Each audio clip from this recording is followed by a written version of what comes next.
السلام علیکم ورحمۃ اللہ وبرکاتہ۔ میرا دوست میرے گھر آیا تو وہ میری بیوی کو ہوس بھری نظروں سے دیکھ رہا تھا۔ میرے حالات خراب تھے اور وہ میری مدد کرنے آیا ہوا تھا، اس لیے میں نے اسے کچھ نہ کہا۔ اگلے روز فیکٹری میں تھا کہ جب پڑوسی کا فون آیا کہ تمہارے گھر میں کوئی مرد گھس آیا ہے اور تمہاری بیوی چیخ چلا رہی ہے۔ میں بھاگتا ہوا گھر آیا تو میرا دوست زمین پر بیٹھا رو رہا تھا اور بیوی نماز پڑھ رہی تھی، مگر بیوی نے سلام پھیرا تو ہوش اڑ گئے کیونکہ میرا نام علی حیدر ہے۔ آج میرے چچا نے مجھے گھر سے نکال دیا تھا کیونکہ میرے والدین میرے بچپن میں فوت ہو گئے تھے اور مجھے میرے چچا اور چاچی نے مجھے پالا پوسا تھا، مگر آج جب میں 20 سال کا ہوا تو میری چاچی نے مجھ پر الزام لگا دیا کہ میں ان کی بیٹیوں کو بری نظر سے دیکھتا ہوں، اور اسی بات کو لے کر میرے چاچا نے مجھے ہمیشہ کے لیے اپنے گھر سے نکال دیا تھا۔ میں روتا ہوا اپنے دوست شاہ نواز کے گھر جا رہا تھا۔ وہ میرا ایک ہی دوست تھا جو کہ ایک امیر خاندان سے تعلق رکھتا تھا۔ شاہ نواز سے میری بہت پرانی دوستی یاری تھی۔ اس کے ماں باپ زندہ تھے مگر وہ شاہ نواز پر زیادہ توجہ نہیں دیتے تھے۔ ماں باپ کی لاپرواہی اور زیادہ پیسہ ہونے کی وجہ سے شاہ نواز غلط راستے پر چل پڑا تھا۔ اسے لڑکیوں کی اور نشہ کرنے کی عادت پڑ چکی تھی۔ میں اکثر اسے سمجھاتا تھا کہ یہ سب غلط ہے، یہ گناہ کا کام ہے، اس کام میں صرف بدنامی اور رسوائی ہے، مگر وہ میری ایک نہیں سنتا تھا۔ آج میں بہت مجبوری میں اس کے پاس جا رہا تھا کیونکہ میرا اس کے علاوہ کوئی نہ تھا۔ میں نے اسے فون کر کے ایک ہوٹل میں بلایا تھا۔ جب وہ وہاں آیا تو میں نے اسے ساری صورتحال سے آگاہ کر دیا تھا۔ اس نے مجھے گلے سے لگایا اور کہا کہ آج سے تم میرے گھر رہو گے۔ اس طرح میں اس کے گھر چلا گیا۔ شاہ نواز کے گھر اس قدر خوبصورت تھا کہ مجھے لگ رہا تھا کہ میں جنت کے کسی حصے میں آ گیا ہوں، لیکن وہاں جا کر مجھے ایسا محسوس ہو رہا تھا جیسے میں کسی ویرانی میں آ گیا ہوں۔ میں اس کے گھر میں ایک ہفتہ تک رکا رہا۔ اس دوران میں نے نہیں دیکھا کہ اس کے ماں باپ اسے ملے ہوں یا وہ اپنے ماں باپ سے ملا ہو۔ ایک چھت کے تلے رہتے ہوئے بھی وہ ایک دوسرے سے بیگانے تھے۔ جب شاہ نواز صبح کے وقت اٹھتا تو اس کے ماں جی اور ابو جان اس کے اٹھنے سے پہلے آفس جا چکے ہوتے۔ کھانے کے ٹیبل پر صرف میں اور شاہ نواز ہی ہوتے تھے۔ رات کو جب اس کے والدین آتے تو شاہ نواز سو چکا ہوتا۔ مجھے ان کو دیکھ کر بہت حیرانگی ہوتی تھی۔ شاہ نواز کے ماں باپ کو اپنے بیٹے کی کوئی پرواہ نہ تھی۔ وہ جب مرضی جائے اور رات کے جس پہر آئے۔ ان کو یہ تک نہیں پتہ تھا کہ وہ نشے کی لت میں لگ چکا ہے۔ میں شاہ نواز کو بہت سمجھاتا تھا کہ تم اپنی زندگی برباد مت کرو، لیکن وہ ہر دفعہ یہ کہہ کر میری بات ٹال دیتا کہ جب میرے اپنوں کو ہی میری کوئی پرواہ نہیں تو تم کیوں میرے پیچھے پڑ گئے ہو۔ میں نے کہا تم میرے بہت اچھے دوست ہو، مشکل وقت میں تم نے مجھے رہنے کے لیے ٹھکانہ دیا، میں کیسے تمہارے لیے ٹینشن نہ لوں۔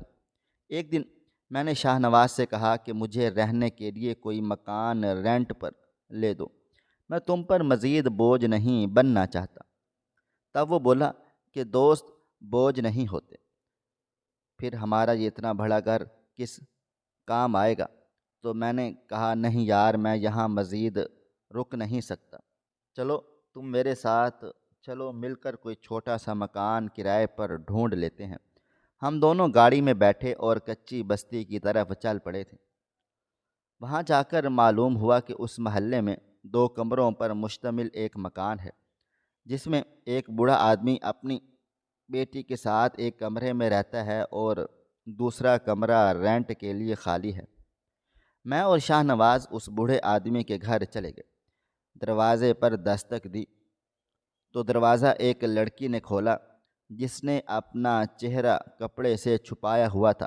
جی فرمائیں، کیا کام ہے؟ میں نے کہا کہ مجھے رہائش کے لیے مکان کی ضرورت ہے، کیا میں آپ کے والد محترم سے مل سکتا ہوں؟ تو وہ ہمیں اندر لے گئی۔ میں نے بوڑھے آدمی سے بات چیت کی کہ مجھے رہائش کے لیے گھر کی تلاش ہے، مجھے معلوم ہوا ہے کہ آپ کے پاس رینٹ پر دینے کے لیے ایک کمرہ ہے۔ تو وہ بوڑھا آدمی بولا، دیکھو بیٹا، میری جوان جہاں بیٹی ہے اور میں کسی نوجوان کو اپنے گھر پر رکھنے کے حق میں نہیں ہوں۔ کمرہ کرائے پر دینا میری مجبوری ہے، کیونکہ ہمارے پاس اس کے علاوہ اور کوئی چارہ نہیں۔ کمرہ کرائے پر دے کر ہی ہمارے 2 وقت کی دال روٹی پوری ہوتی ہے، لیکن میں یہ کمرہ تمہیں نہیں دے سکتا۔ میں بوڑھے آدمی سے بولا، انکل آپ فکر نہ کریں، میں آپ کو شکایت کا موقع نہیں دوں گا۔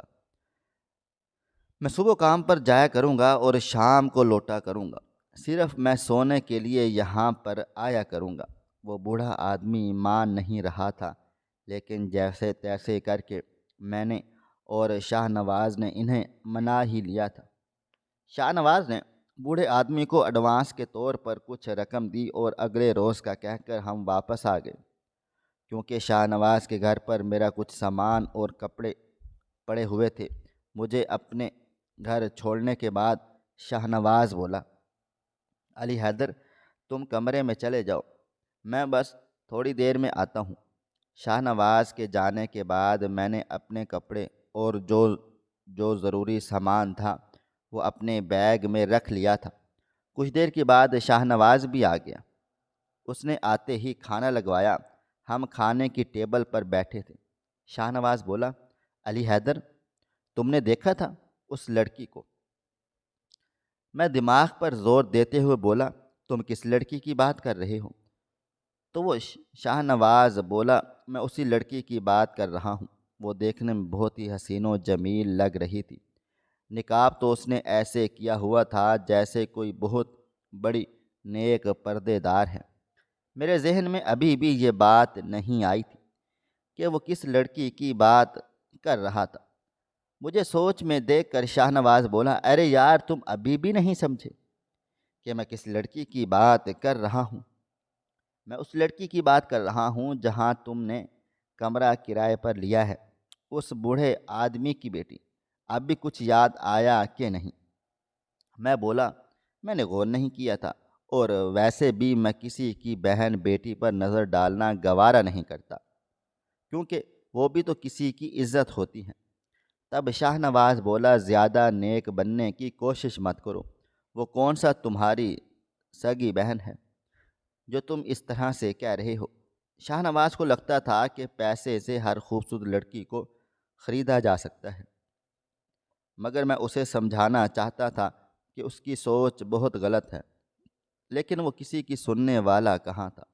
اسی رات وہ مجھے اپنے ساتھ زبردستی ایک پارٹی میں لے گیا، جہاں پر لڑکے اور لڑکیاں اکٹھے ڈانس کر رہے تھے اور لڑکیوں نے بیہودہ لباس پہن رکھا تھا۔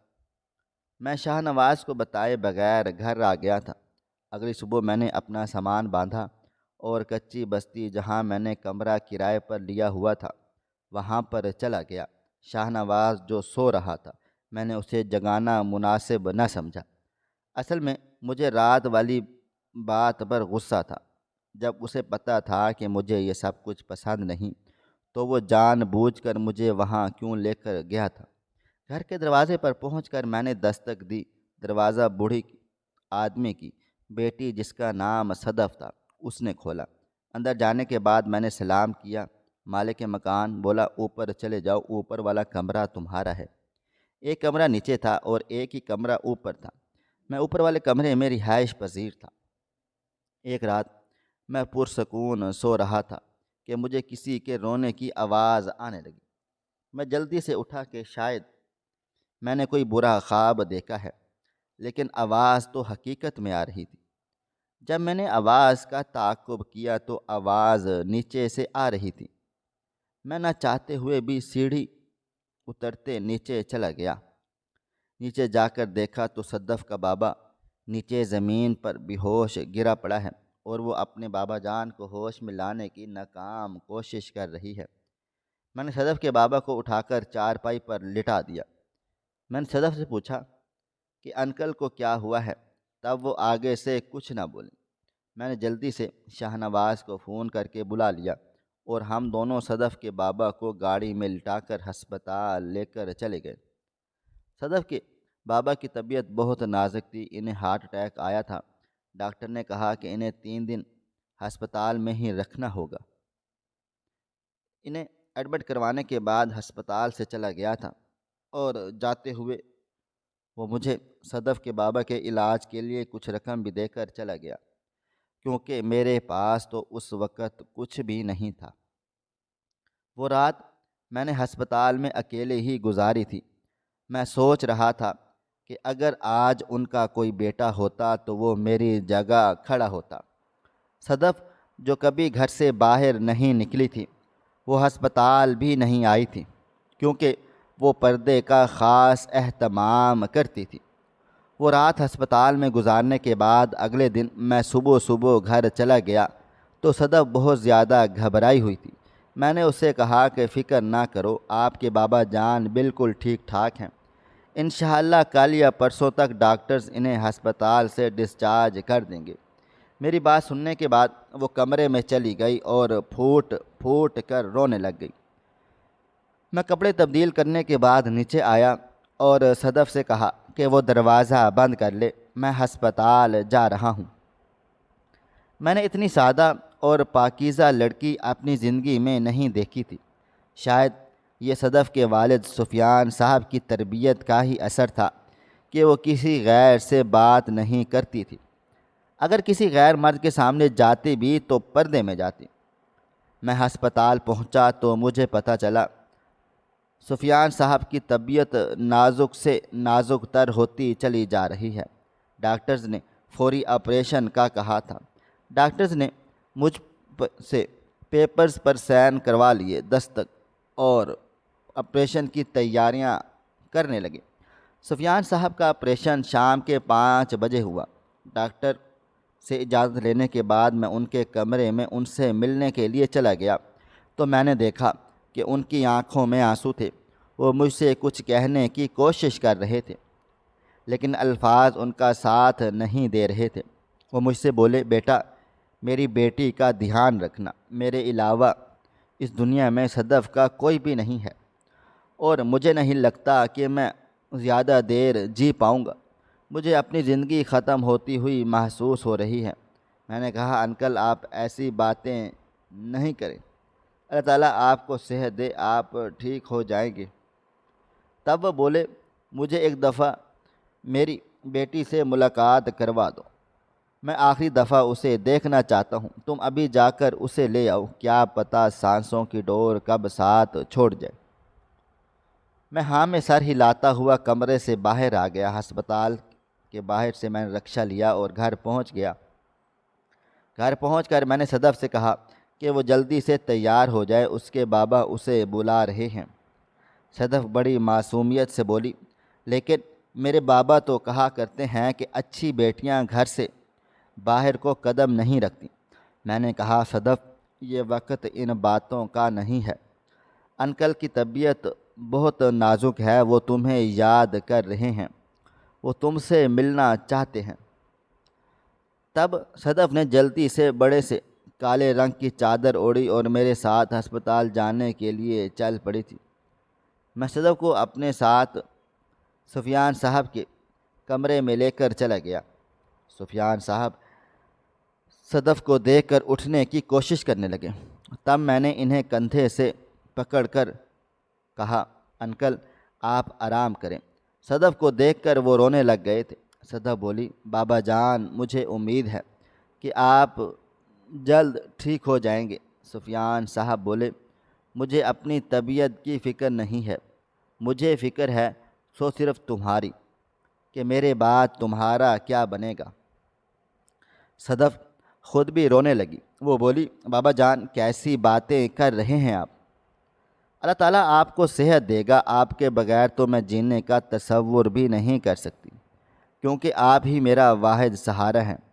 سفیان صاحب نے اشارے سے مجھے اپنے پاس بلایا اور بولے، بیٹا مجھے پتہ ہے کہ تم ایک نہایت شریف لڑکے ہو، اس لیے آج میں اپنی امانت تمہارے حوالے کر کے جا رہا ہوں۔ جب تم میرا اتنا خیال رکھ سکتے ہو تو میری بیٹی کا تو مجھ سے بھی بڑھ کر رکھو گے۔ تم دونوں ایک دوسرے کا سہارا بننا، کیونکہ نہ تو تمہارا کوئی ہے اور نہ میرے بعد میری بیٹی کا کوئی ہوگا۔ کیا تم میری بیٹی سے نکاح کرو گے؟ میں ان کی بات سن کر عجیب کشمکش میں پڑ گیا تھا، کیونکہ نہ تو اس وقت میرے پاس کوئی ڈھنگ کا کام تھا اور نہ رہنے کے لیے اپنا کوئی ذاتی گھر۔ میں سفیان صاحب سے بولا، انکل آپ تو اچھے سے جانتے ہیں کہ میرے پاس کوئی اچھا کام نہیں ہے اور نہ ہی میرا کوئی اپنا ذاتی مکان ہے۔ تب وہ کہنے لگے، بیٹا جس گھر میں تم رہتے ہو یہ گھر میں نے صدف کے نام پر کیا ہوا ہے۔ شادی کے بعد وہ گھر تمہارا ہو جائے گا اور کام تو تم ڈھونڈ ہی رہے ہو وہ بھی تمہیں مل ہی جائے گا۔ سفیان صاحب کے بہت اصرار کرنے پر میں نے حامی بھر لی، اس لیے نہیں کہ مجھے گھر مل رہا ہے، بلکہ اس نیت سے کہ مجھے اور صدف دونوں کو ایک دوسرے کا سہارا مل جائے گا۔ اور اسی وقت سفیان صاحب نے مولوی صاحب کو بلوایا اور گواہوں کی موجودگی میں میرا اور صدف کا نکاح کروا دیا۔ نکاح کے بعد میں صدف کو گھر چھوڑنے کے لیے گیا۔ میں رات بھر کا جاگا ہوا تھا، تب میں کچھ دیر آرام کرنے کے لیے اوپر والے کمرے میں چلا گیا۔ جب میں اٹھا تو صدف نے میرے لیے تازہ تازہ روٹی بنائی اور کھانا دینے کے لیے اوپر چلی کمرے میں آ گئی۔ میں اپنے دھیان میں بیٹھا ہوا تھا، وہ دروازے میں کھڑی ہو کر بولی کہ میں آپ کے لیے کھانا بنا کر لائی ہوں۔ میں نے نظر اٹھا کر دیکھا تو نظریں جھکانا بھول گیا۔ اس سے پہلے میں نے کبھی بھی صدف کو نظر اٹھا کر نہیں دیکھا ہوا تھا، کیونکہ وہ میرے لیے نامحرم تھی، اور اب جب کہ میرا اور صدف کا نکاح ہو چکا تھا تو وہ میرے لیے محرم تھی۔ میں اسے جی بھر کر دیکھے جا رہا تھا۔ وہ اس قدر معصوم اور خوبصورت تھی کہ اللہ تعالیٰ کا دل میں شکر ادا کر رہا تھا کہ اللہ تعالیٰ نے مجھے پاکیزہ اور خوبصورت بیوی سے نوازا ہے۔ ابھی میں کھانا کھا ہی رہا تھا کہ مجھے ہسپتال سے کال آ گئی کہ سفیان صاحب انتقال کر گئے ہیں۔ میں نے کھانا وہیں پر چھوڑا اور جلدی سے اٹھا۔ مجھے پریشان دیکھ کر بولی، کیا ہوا؟ آپ اتنے پریشان کیوں لگ رہے ہیں؟ سب خیریت تو ہے نا؟ بابا جان تو ٹھیک ہے نا؟ میں نے کہا، ہاں سب ٹھیک ہے، مجھے ابھی جانا ہوگا۔ یہ کہتے ہی میں کمرے سے باہر نکل گیا۔ میں نے صدف کو نہیں بتایا تھا کہ اس کے بابا انتقال کر گئے ہیں، کیونکہ اگر میں اسے بتا دیتا تو میرے پیچھے اسے سنبھالنے والا کوئی نہ تھا۔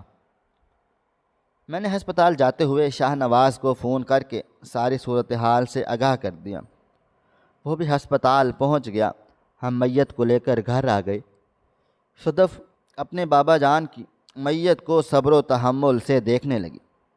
میں صدف میں اتنا صبر دیکھ کر حیران تھا، کیونکہ اگر صدف کی جگہ کوئی اور لڑکی ہوتی تو وہ رو رو کر اپنا برا حال کر لیتی، لیکن صدف خاموش آنسو بہاتی رہی اور ساتھ ہی قرآنی آیات پڑھتی رہی۔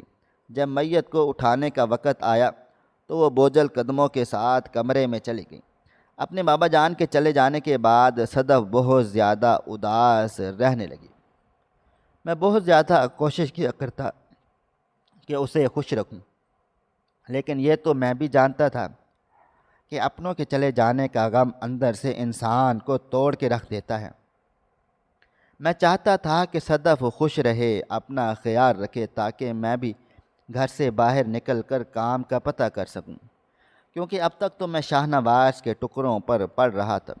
کام کبھی لگتا تو کبھی نہ لگتا، میرے پاس کوئی مستقل کام نہیں تھا، لیکن اب صدف میری ذمہ داری تھی۔ میری خواہش تھی کہ میں دن رات کام کاج کر کے دنیا کی ہر خوشی صدف کی جھولی میں ڈال دوں۔ کام کے لیے میں نے شاہ نواز سے بات بھی نہیں کر سکتا تھا، کیونکہ اس کے مجھ پر پہلے ہی بہت سارے احسانات تھے۔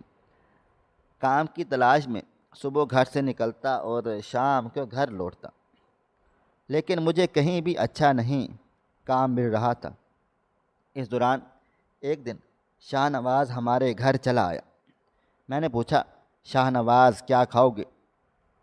تب شاہ نواز نے کہا، مجھے تو چائے کی طلب ہو رہی ہے۔ میں نے کچن میں جا کر صدف سے کہا کہ وہ چائے بنا دے۔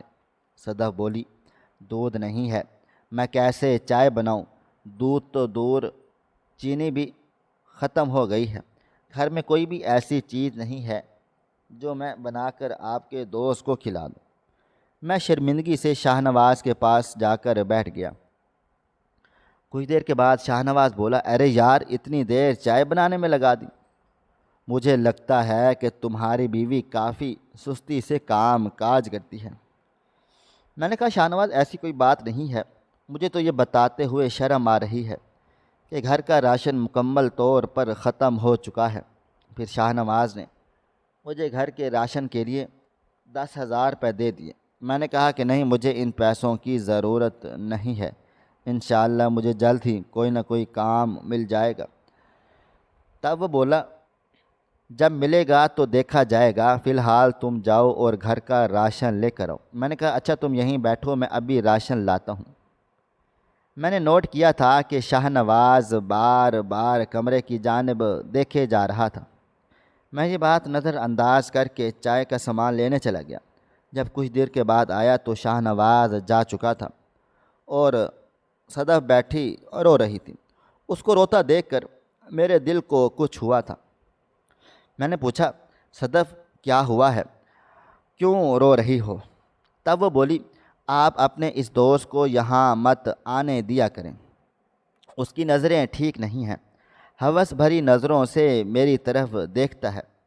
میں نے کہا، اچھا تم چپ ہو جاؤ، خاموش کر جاؤ، آئندہ وہ میری غیر موجودگی میں گھر نہیں آئے گا۔ یہ تو میں بھی جانتا تھا کہ شاہ نواز میری بیوی پر بری نظر رکھتا ہے، لیکن میں کرتا بھی تو کیا کرتا؟ میں شاہ نواز کے احسانات کے بوجھ تلے دبا ہوا تھا۔ صدف نے مجھے بہت دفعہ کہا کہ اسے گھر مت آنے دیا کرو، لیکن میں نظر انداز کر دیتا۔ آنے والے دنوں میں مجھے ایک فیکٹری میں ملازمت مل گئی تھی، لیکن مسئلہ یہ تھا کہ ڈیوٹی رات کی تھی، مجھے یہ نوکری مناسب نہیں لگ رہی تھی۔ لیکن صدف نے کہا کہ آپ میری فکر نہ کریں، میں اکیلی رہ لیا کروں گی۔ اگر یہ نوکری ہاتھ سے چلی گئی تو پھر پتہ نہیں کب کام ملے گا۔ میں نے بھی ہمت کی اور رات کے وقت ڈیوٹی پر جانے لگا۔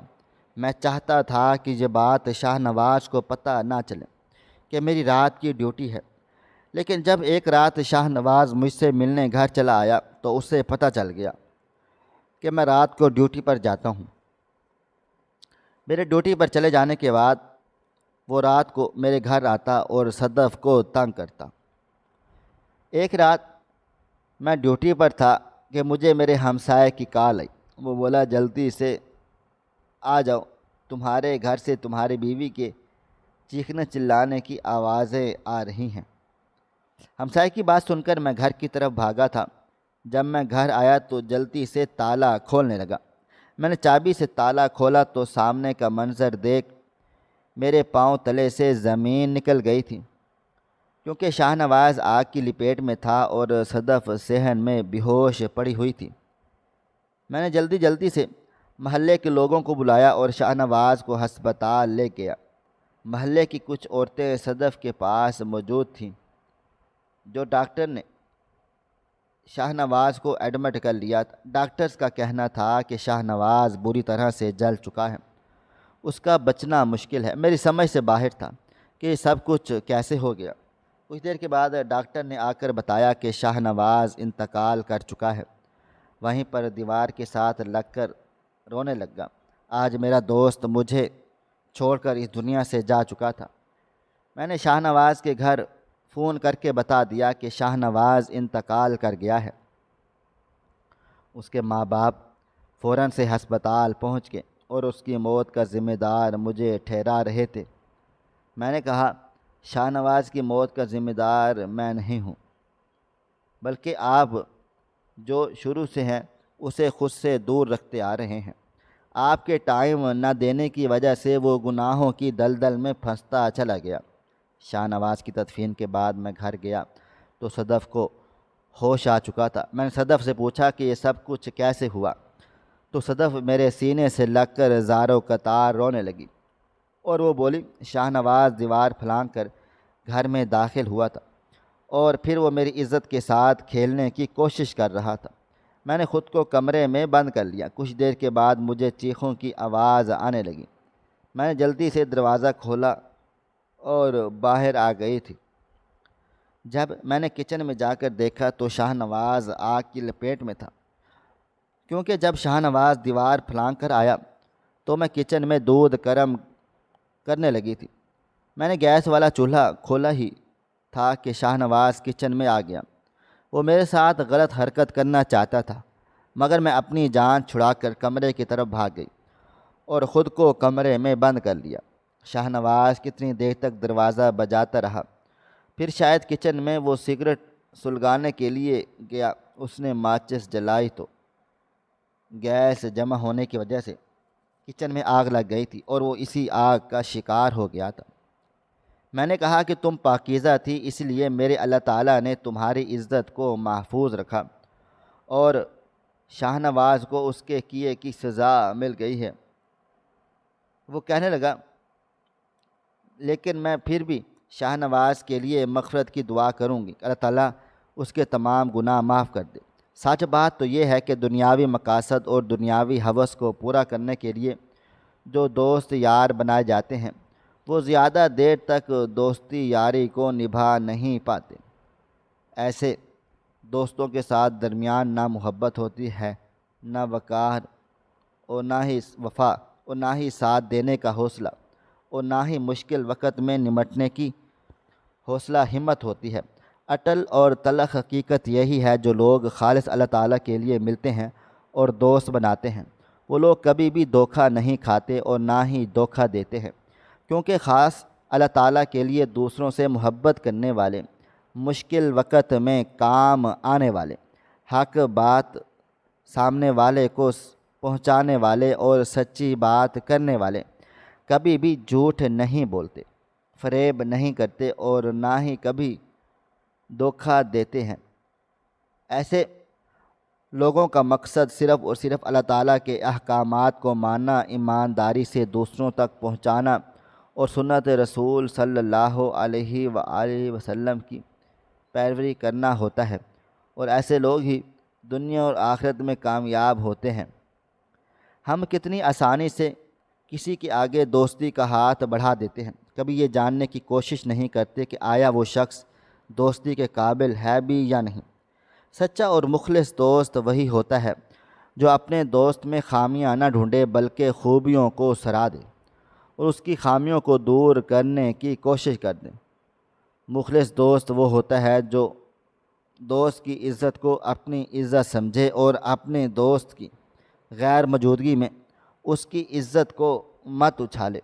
مخلص دوست وہ ہوتا ہے جو آپ کی غلط باتوں میں اصلاح کرے اور سچی بات کہنے پر حوصلہ افزائی کرے۔ مجھے محض کہہ دینے سے یا کسی سے ہاتھ ملا دینے سے کبھی کوئی دوست نہیں بن جاتا۔ جب بھی کسی سے دوستی یاری کریں تو خالص اللہ تعالیٰ کے لیے اور اسے قرآن و حدیث سے نبھانے کی کوششیں کریں۔ ایسے دوستوں کی دوستی ہی آخری سانس تک چلتی ہے۔ اللہ تعالیٰ کے لیے دوسروں کو دوست بنانے کبھی بھی دھوکے باز نہیں ہوگا، بلکہ وہ اپنے ہی دوست کا خیر خواہ ہوگا۔ ناظرین، مزید اس طرح کی سبق آموز کہانیاں سننے کے لیے ہمارے ویڈیوز کو لائک کریں، شیئر کریں اور ہمارے چینل کو ضرور سبسکرائب کر لیں۔ آپ کو ہماری آج کی کہانی کیسی لگی ہے؟ کمنٹ باکس میں اپنی رائے کا اظہار ضرور کریں۔ ملتے ہیں کل ایک نئی اور دلچسپ کہانی کے ساتھ، تب تک مجھے آپ اجازت دیں۔ اللہ حافظ۔